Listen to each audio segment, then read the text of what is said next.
Guys, this was a tough video to make. Now, originally, I wanted to make this video as a review of Lost Ark as somebody who has played the game for over 8,000 hours. 8,000 hours, guys, in the past 3 years. And this was kind of to send my channel off in a direction that I think that I want to head towards, talking more about games in general and game topics.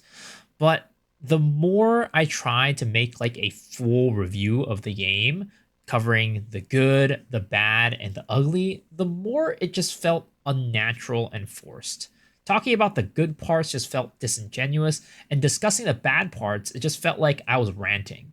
So after spending hours, hours, like I've spent the past couple of days trying to write this script out. That's more than I've ever done, even in like a college paper that was like 20 pages. The more I worked on the script, the more I thought that I needed to scrap it. So instead, I'm just going to speak honestly from my experience playing Lost Ark over the past 3 years and how I feel about the game and what I hope it becomes in the future. Obviously, I still have a script in front of me, but that's because I just want to organize my thoughts. But this video really is going to be like a letter. A letter to the players who've been on this journey as long as I have, or have been as deeply invested in the game as I have. And it's also a letter to AGS, giving them one video to watch instead of having to sift through a bunch of fragmented videos of feedback scattered across YouTube and also my own channel. And I'd also like to say this is a letter to Smilegate as well. But let's be real. I don't think they're going to see this, so heck with that. This is probably going to be my last Lost Ark video, at least for a while. So let's send us off with a bang, right? So let me take you guys back to 2015. That's when I first stumbled across Lost Ark through a Diablo 3 content creator called Moldrin, aka the Moldrinator. He made a first look video about this new Korean MMO slash ARPG, and for someone who'd spent countless hours on MapleStory and Diablo 3, Lost Ark really felt like the love child between these two games, and I knew I needed it. But here's the twist.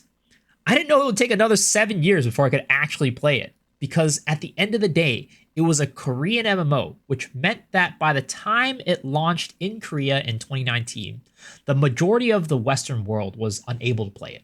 Now, that was until Summer Games Fest 2021.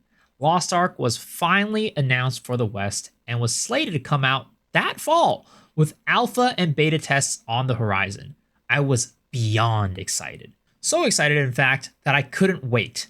I navigated the barriers, Google Translate, VPNs, and created a Japanese Lost Ark account. And boom, I was in. Logging in for the first time was like Christmas morning. The anticipation, the rush of excitement. I was a kid running down the stairs to open presents. I'd already decided on my class, Demonic. It wasn't called Shadowhunter yet.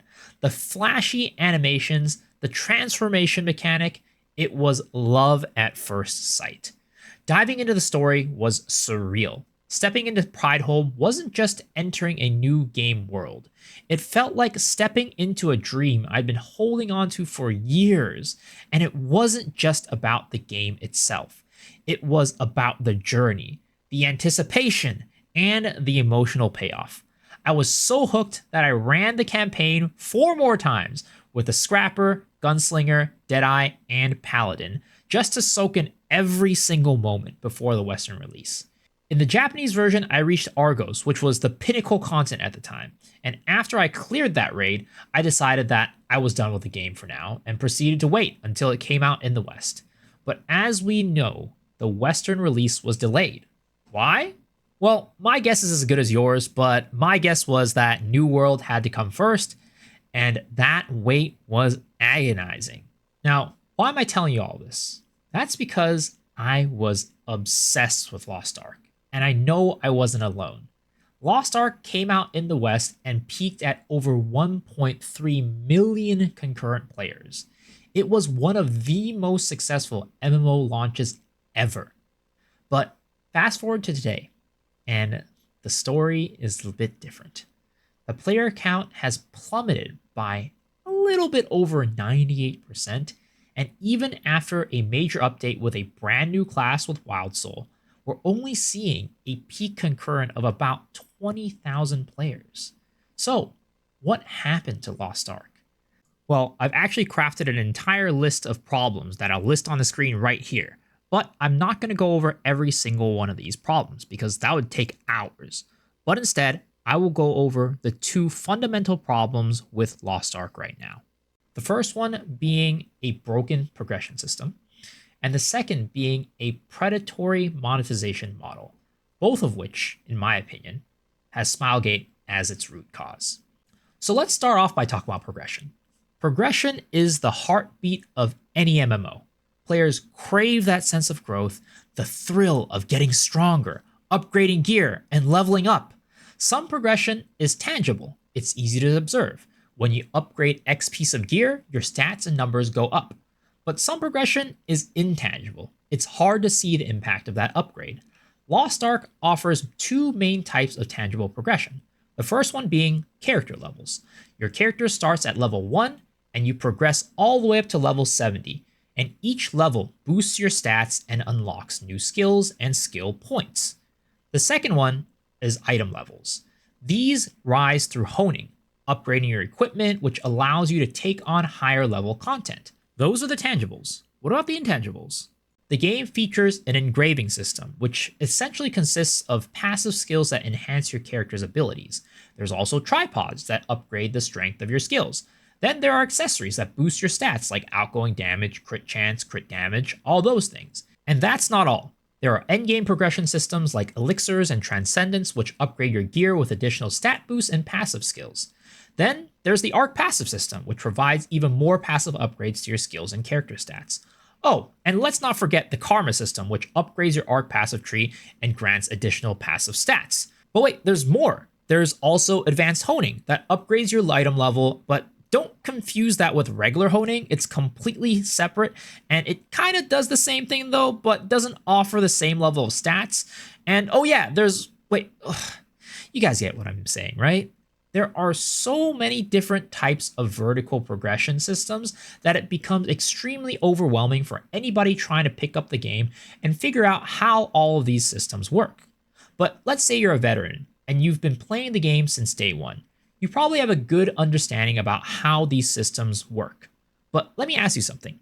How much damage does upgrading your necklace from 0% to 2% outgoing damage actually give you? Is it more worthwhile to get an additional 3% in outgoing damage or to buy 5 relic grudge books? What are crit chance on accessories versus the difference between a level 4 and a level 5 tripod on your skill? How does that factor in? Chances are you don't know off the top of your head. You'd probably need to run some tests in Trixion, the game's target dummy, or use an external tool to calculate how much of an increase those changes would bring. And that's the main issue with having too many forms of vertical progression.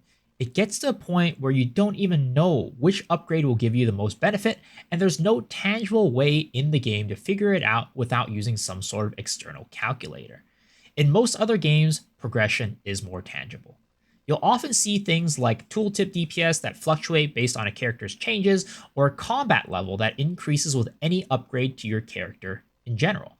In Lost Ark, however, much of the progression feels intangible. As a result, it can be difficult to tell how upgrades are actually affecting your character's performance, which leads to a lower sense of progression overall.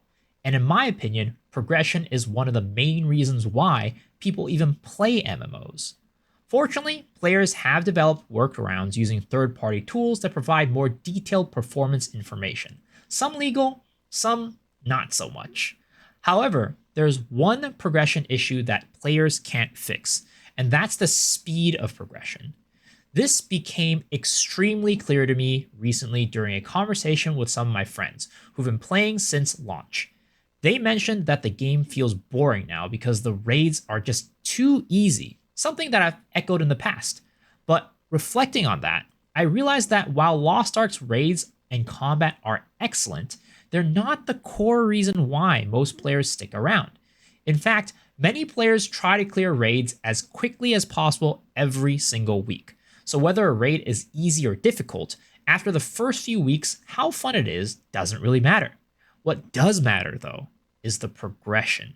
And that's where the game has changed over the years, and why it feels much less enjoyable now compared to the past. When I think about my favorite era of Lost Ark, I think back to the Argos, Fulton, and Vicus days.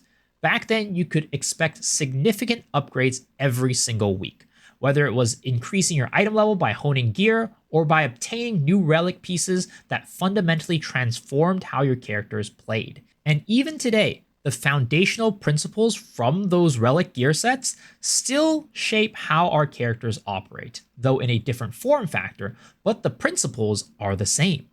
That was summer of 2022, when every week brought meaningful growth. Upgrades were significant and they felt great. But since then, the speed of progression has steadily declined. Now it can take an entire month to achieve any form of meaningful upgrade. Aside from the Arc passive system, which took 2 years for them to implement, there hasn't been any major changes that transforms character progression. So why is progression the way that it is? It's actually really simple. It all comes down to the second problem, which is monetization. Let's face it, being a Korean MMO, Lost Ark has been and always will be a pay-to-win game. But honestly, I'm fine with that. Coming from a background of playing a ton of Korean MMOs in the late 2000s, pay-to-win really is just second nature to me. I have no problem with you taking out a mortgage out of your house just to become the strongest character in the entire game. It doesn't bother me at all. But the problem is that, in my opinion, Lost Ark isn't just a pay-to-win game. It's a pay-to-have-fun game. Now, what do I mean by that? Well, generally, pay-to-win games work by introducing problems that players must solve. To solve these problems, players either have to A, grind through tons of boring content, or homework as we call it, or choose to pay some form of money to get more spins on the slot machine, or even just solve the problem completely. This creates a system where players must either slog through tedious content to reach the fun parts of the game, or pay money to skip that grind. This in itself isn't an issue, since the grind is the reason why many people play the game, including myself. The problem arises when you combine this heavy grind with extremely predatory RNG systems and reliance on FOMO to keep players engaged, even when they're just not enjoying the game at all. This leads to a terrible new player experience and an overall toxic community. If it were just as simple as paying for power, most of these problems wouldn't exist. But because the game was built from the ground up to drive revenue, it has become as predatory as it is today. Now, these two problems, probably the biggest issues that plague Lost Ark today, exist because of Smilegate. They are the sole reason why these issues persist. If Smilegate were better at designing the game in a more player-friendly way, these problems would cease to exist completely. Now, where does AGS come into this? Well, before I get into the details, let me preface this by saying that I truly believe that Amazon Game Studio is the best publisher at the moment for Korean games in the West by a huge margin. I think that there's no other Western publisher that has done as much as AGS to make a Korean game more accessible to Western players. And this is true even in their latest title, Throne and Liberty. They've implemented several improvements such as the Ignite server, the Makoko Bootcamp, the Frontier system, and so much more in my opinion. Call me an AGS buttlicker, though I disagree with that label considering that I've honestly been one of the most vocal critics when they mess up. I have plenty of videos talking about these problems. But I genuinely believe that AGS is a shining beacon of light for Lost Ark. Without their efforts, this game would have been dead long ago. That being said, I'm not going to pretend that they couldn't have done better, and I truly believe that Lost Ark is in the state that it is today because of some of these actions of AGS. In my opinion, if they hadn't made some of the huge mistakes that they have made in the past, I think that Lost Ark should be a 50,000 to 100,000 concurrent player game rather than the 20,000 that it is today. Now, one of the biggest missteps from AGS, in my opinion, was their approach to players who broke the rules, specifically regarding real money trading, or RMT, including both the bots and the real players who exploit the system. Every game with an economy struggles with RMT, and any grind-heavy game will attract botters. But in my 20 plus years of playing MMOs, I've never seen a game with a more blatant and egregious RMT economy. In most other games, players only encounter RMT through spammy chatbots advertising their services, which are easy to block and ignore, or they don't really see it until they get into the end game. But in Lost Ark, RMT is unavoidable. Whether it's browsing Reddit or watching Twitch streams, you'll inevitably find people talking about or complaining about RMT. It's such a significant issue that even large streamers participate in the market without facing any real consequences. Now, I'll give credit where it's due. Amazon Game Studio has been banning some of the highest profile people in the RMT space, in addition to implementing a brand new cheat detection software that does seem to work, banning thousands of players who have participated in illegal botting activity. However, I believe it's too little too late. Yes, this is a step in the right direction, and yes, I'm glad they're finally taking action. But the damage caused by their leniency and inconsistency with punishment has already done irreparable harm to the game. It has created a terrible experience for both current players and newcomers. First, let's talk about how RMT impacts the game at a fundamental level. When RMT exists in an economy, most of the gold generated comes from bots, meaning there's no actual player behind that character. If the bots didn't exist, that gold wouldn't have been generated at all. Over time, this leads to massive inflation, where the value of gold earned by legitimate players becomes significantly lower than it would have been in a bot-free economy. In a game like Lost Ark, where gold is everything and weekly gold sources are limited, this inflation creates serious problems and exacerbates existing issues. The biggest issue is progression. Progression in Lost Ark is already slow, but inflation adds a multiplier effect. What might have taken 2 weeks to upgrade now takes 4. Inflation drives up the cost of items and upgrades, but the gold amount you earn from raids remains fixed. You might argue that material prices rise too, and you could sell these for more gold. However, the problem is that you still need these materials to upgrade your character, so if you choose to sell them, you'll eventually need to buy them back, likely at an even higher price. This puts players in a tough position where progression feels even more frustrating. Additionally, the prevalence of RMT in Lost Ark creates an environment where the moment a player gains a level of wealth that seems unprecedented or unnatural, whether acquired through countless of hours of grinding or legitimate purchases, they're often flagged as participating in illegal RMT. This leads to players constantly pointing fingers and blaming each other for the state of the game. This is why people who participated in RMT should have been banned long ago. More players would have stuck around if stricter action had been taken earlier. There's only so much patience that a player can have for a company and a game. And unfortunately, all the good things that Amazon Game Studio has done for Lost Ark has been overshadowed by the years of inadequate punishment for rule breakers. This has kept the in-game economy stuck in a constant state of inflation, further worsening the pay-to-win systems that Smilegate designed into the game. Those are the biggest issues affecting Lost Ark right now. But the question still remains, what needs to be done? There are plenty of small changes that I could suggest, but those would only serve as band-aid solutions to the larger underlying problems. In my opinion, the one meaningful change that could actually fix the game is if AGS gains the ability to not only influence the game's monetization in the West, but also take part in its coding and development. This would allow them to rework systems from the ground up to better suit Western players. Let's face it, Smilegate is not going to fix the core underlying problems that have existed in Lost Ark since the beginning. Time has proven this. If you look at the videos that I posted about the game's issues even a year ago when I first started creating content, you'll notice these problems still exist today.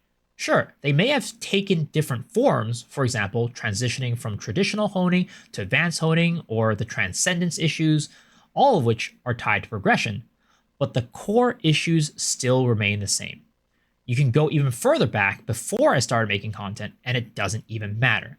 The main problems in Lost Ark today are the same ones that existed back in 2022 when the game first launched.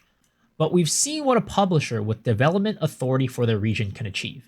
Take Lost Ark China, for example. Many of their solutions to common problems were eventually introduced to the global version and significantly improved the game. You can argue that their version is more pay to win than any other version, but honestly, that's the type of game that tends to perform well in China. We've seen similar strategies in other games too. Look at MapleStory, where Nexon recently began an effort to give Western MapleStory its own identity by allowing Nexon America to develop the game specifically for the region. Lost Ark needs to adopt a similar approach for its global version. Amazon Game Studio needs to be in the driver's seat, developing the game alongside Smilegate to tailor it for the Western market, rather than constantly searching for band-aid fixes for the game originally designed for a Korean audience. Small tweaks won't fix these problems. The only real solution? Amazon needs more control. They need to do more than publish. They need to develop to rework systems, adapt monetization models, and make Lost Ark fit for Western players. So, Amazon, please take this video as a plea for you guys to go ask Smilegate for the rights to develop the game for the West. And probably you've already done so. So maybe this video is just me speaking into the abyss. But I feel like this is an important video to make because there's a lot of people who still love the game, including myself. Unfortunately, I do think the ship has sailed for Lost Ark to become a mainstream popular MMO, though I don't think it ever would have been. But I do think that there's a chance for you guys to bring the player population back up to around, like I said, 50,000, and also to service the players that are still playing the game every single day. So guys, thank you all for watching this video. Hopefully you found this video entertaining, enjoyable, as well as informative. And let me know what you guys think about the topics that I discussed. Do you agree, disagree? Let me know down in the comment section below. And like I said, this is the direction I'm going to be taking the channel going forward, talking a little bit more about general game topics, including MMO topics, game topics in general, everything. So if you want to see more content like this, please remember, hit the sub button. It helps out the channel a ton and it's completely free. And I guess with that, hopefully I'll see you all on the next one. All right, guys, peace out.